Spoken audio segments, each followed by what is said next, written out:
nawe wumvaga warasubiye inyuma, Uwiteka yongera kugarure, yongera kwishimira guheka iminsi yose, nawe uzamura ishimwe ryo kumushimira.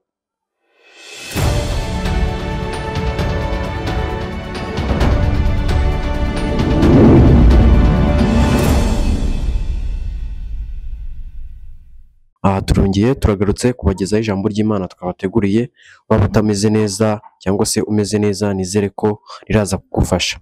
Uyu munsi rero turi kumwe na Evangeliste, reka atugezeho ijambo ry'Imana yaduteguriye. Murakoze cyane. Turabashuhuje abadukurikiye, abakurikiye Mukakarangwa TV, amahoro y'Imana nabane namwe. Turabashimira cyane uburyo mubana natwe, twongeye kubashimira uburyo muba hafi yacu, twongeye kubashimira uburyo mukunda natwe turabakunda. Iki gitondo rero tugaruye irindi jambo ryurutse imitima yanyu, natwe turimo tuvuga gukora kw'Imana. Muri iyi minsi waba warabonye Imana, ushobora kuba warayibonye ikuremera ishimwe, hari igihe waba warayibonye urwaye ikagukiza, hari igihe waba warayibonye bikomeye, ariko aya masaha n'uyu munota tuje kuvuga Imana. Haleluya. Ndagira ngo aho uherereye hose wumve yuko hari ikintu Imana yakoze muri iyi minsi, wumve ko kuva mu kwa mbere kugeza muri uku kwezi kwa 10 hari ikintu Imana yakoze. Mufashe tuyishimire, nanjye numve ko hari ikintu yakoze. Numara kuza tugashimira Imana, irongera ireme n'ibindi, kandi ndagira ngo n'umuntu wese arusheho kujya abera amaso ubugingo, kuko uba wicaye ntabwo umenya ikiraba mu kanya. Abantu bakomeze kubera amaso ubugingo, nanjye ndimo tubere amaso ubugingo, kandi dushimire Imana ibyo yakoze. Ni umubyeyi mwiza, tugerageza n'ibisigaye. Reka dusenge Imana kugira ngo tuganire ijambo ryayo. Urakoze Mana, uri inshuti nziza, uradukunda, izina ryawe nirihimbazwe. Watubereye Imana, ariko mbere yo kukuvuga hari ibintu byatujyanye kure. Ndagira ngo twezeshe amaraso n'amazi ibyaducumuje byose, uko twagiye kure yawe utweze. Ukimara kutweza utubere Imana, ukimara kutweza utubere ibyiringiro, ukimara kutubera ibyiringiro utindane natwe, wicarane natwe, ugendane natwe, ubane natwe. Reka iri jambo uze ubane natwe kandi uze udushyigikire Kristo. Turagushimiye rero, ngwino ufashe umuntu wese aho aherereye, kandi umuntu wese umuhe kuzamura ishimwe, ndetse umuhe kumutuza mu mutima wahagutse, muvane mu bwigunge, muvane mu gahinda, muvane mu kubona ko bidashoboka, ukiremo birashoboka, umugirire neza. Urakoze, urakarama, tugushimiye ibyo ukoze, tukuragije ibisigaye, mu izina rya Yesu wabambwe rimwe gusa, amen. Amen. Amavi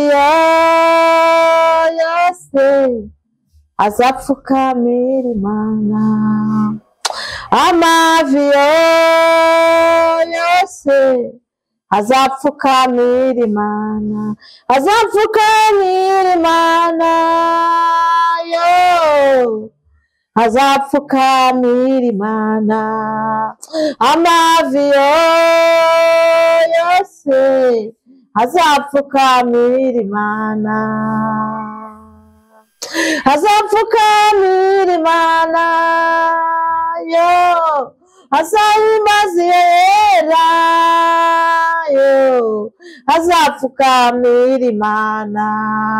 Amavi yose azapfukamira Imana, amavi yose azapfukamira Imana, azapfukamira Imana, azapfukamira Imana. Amina. Haleluya. Imana ishimwe. Amavi yose azapfukamira Imana, kuko no ku gihe cya Eliya basenze Bayali, bagasenga dagoni ngo barikebaguye ariko nta gisubizo babonye, ariko basenze Imana babasha kubona igisubizo. Imana ishimwe kandi Imana ihabwa icyubahiro. Ngo barangije babona igisubizo, bwira mugenzi we ngo babona igisubizo, nanjye mvuge ngo babona igisubizo. Haleluya.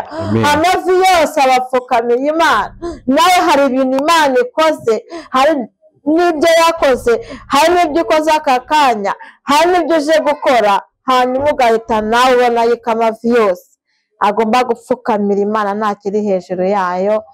Reka dusomere Yesaya ibice 63, turasoma kuva ku murongo wa 7.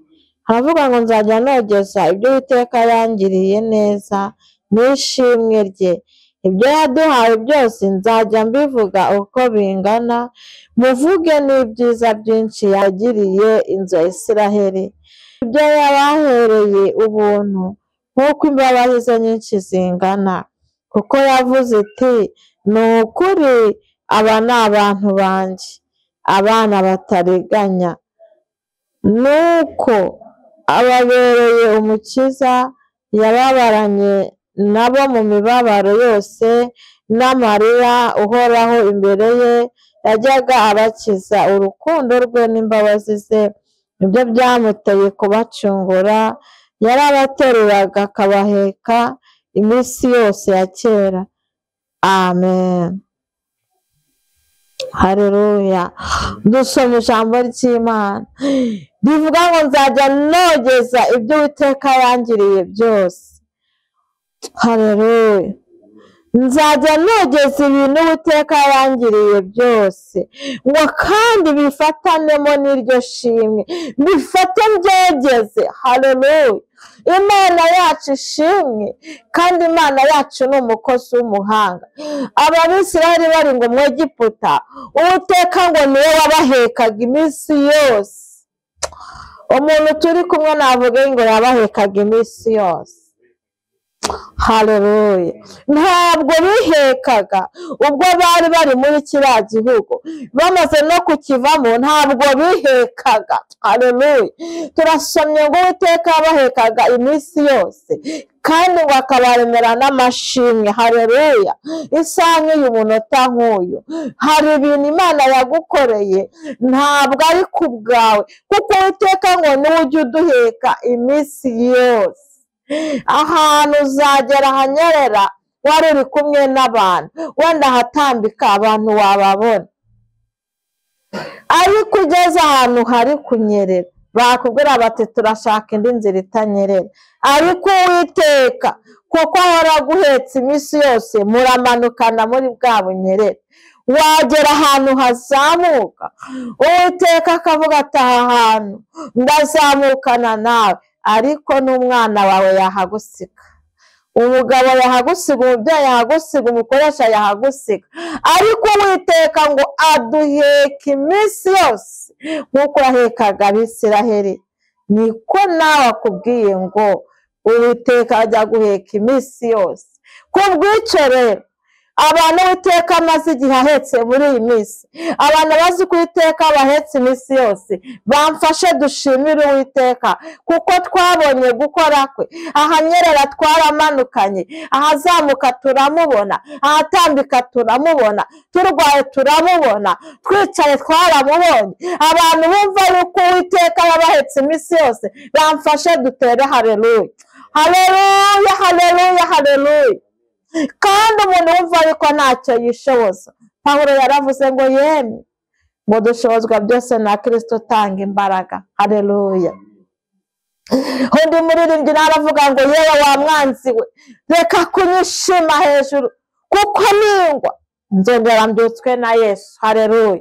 Haracyariho ibyiringiro by'uko igiti gitemwa cyongera kigashibuka.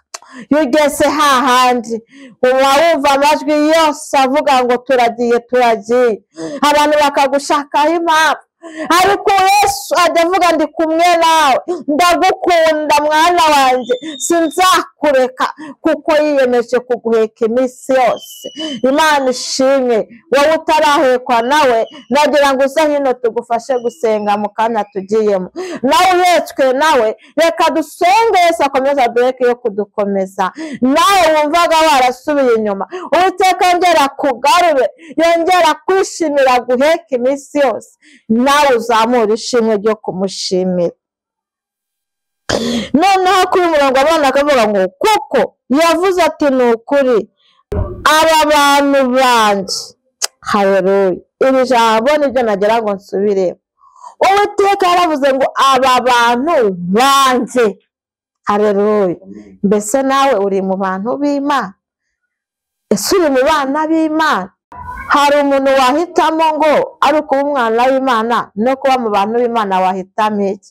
Ariko nagira ngo nkukopese nkubwire ngo waba umwana w'Imana nicyo gikomeye kuruta kuba mu bantu bayo, kuko umwana nyine ku mubyeyi igihe cyose amubonaho imbabazi, yamutetaho.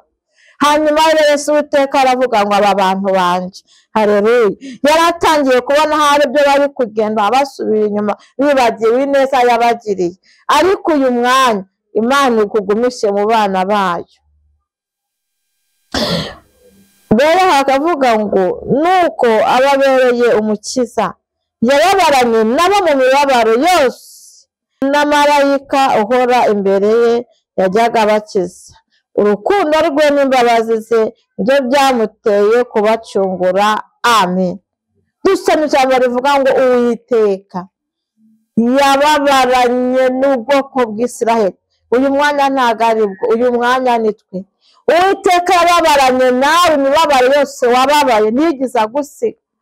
Yababaranye nawe kuko aho wari uri hose ngo mwari muri kumwe. Hari igihe ushaka kubabara ukumva ko wababaye wenyine, ariko uri umukozi w'Imana cyangwa utegereje Imana, uri umwana w'Imana waramwizeye nk'umwami n'umukiza, igihe cyose ubabaye Uwiteka murababarana, wanakishima mukishimana. Haleluya. Wanagenda neza mukagendana, ntabwo Imana ijya igusiga. Ijambo riratubwiye ngo Uwiteka aravuze ngo yababaranye nabo mu mibabaro yose. Iyi Mana yababaranye natwe, munyemerere tuyigumeho, munyemerere twongere dusubize ibyiringiro muri twe, munyemerere twongere twumve ko hari ikintu yababaranye natwe. Ibuka ya minsi ya nyuma nanjye nyibuke, ibuka cya gihe abantu bose bagiye mu mibabaro ugasigarana nayo, wongere wumve ko Imana iri kumwe nawe. Haleluya. Wongere wumve ko Imana ari data wa twese, wongere wumve ko Imana ishobora byose. Haleluya. Reka twongere dusome uyu murongo wacu, muravuga ngo ariko baraguma bababaza umwuka we wera, bituma ahinduka umwanzi wabo ndetse ubwe arwana nabo. Nubwo abanzi bari barateye ubu bwoko, ntabwo Uwiteka yari kubareka ngo areberere abo bababaranye abatane, ahubwo abo yababaranye nabo yaritambitse, abo guhanwa barahanwa, ariko n'abo kurengera arabarengera. Imana iguhe kurengerwa nayo, kandi Imana iguhe kubabarana nayo, kandi nawe wumve ko hari ikintu gikomeye Imana ikuremeye. Imana ikuremeye ishimwe, Imana itindane nawe, Imana yicarane nawe, Imana ihagararane nawe mu byifuzo ufite, ubishyiremo Imana, hanyuma uyitegereze kuza kuzaza. Ntabwo Imana yacu bayicira inzira ngo uraca he, ntabwo bayicira inzira ngo urahagarara he, ntabwo bayicira inzira ngo uharabe iki, ahubwo Imana yacu ni Imana yishakira inzira, itariki n'umunsi n'isaha, ni ukuri Imana igikora bikemera. Haleluya. Imana rero ibane natwe, kandi Imana idushyigikire mu izina rya Yesu Kristo. Amen. Turagushimiye Kristo, turagushimiye kuko udukunda, turagushimiye kuko uhora uduhetse ku mugongo utatureka, kandi uko kuduheka ukabona natwe mu mibabaro biragenda bikabyara ishimwe. Abo waremeye amashimwe turagushimiye, n'abandi ugiye kuyaremera baragushimiye, buri wese uko ugendana nawe mu mibabaro aragushimiye, kandi ukomeze kutubera Imana y'ibyiringiro. Hereza umugisha umuntu wese udukurikiye, kandi buri wese akubonereho umugisha ndetse ubashe gusatura imisozi tugere mu bisubizo byacu kuko Uwiteka Imana abana b'abahanuzi bari kumwe na Elisa ngo bari bicaye babona ahantu bari ntabwo habakwiriye barangije baravuga ngo noneho reka tujye kureba ahantu dutema ibiti tuze twubake dushaka ahantu hagutse hadukwiriye bagiye gutema ibiti ishoka irabura ariko Elisa arabifatira azamuka kuko yari impirano hari impirano dufite turagira ngo uzijyane uduhereze ibyacu nagira ngo umuntu wese uri ahantu hafunganye umushyire ahantu hagutse kuko kuba hafunganye turabirambiwe turashaka kuba ahantu hagutse kandi ubugingo utinde muri bwo bwose ubutunganye wongere ubuhe ibyizere byo kuzakubona wongere udukunde wongere uturebe neza hereza umugisha umuntu wese wahetse kandi umuntu wese akuri hakunywereho mu izina rya Yesu Kristo wabambwe nimwe gusa amen amen.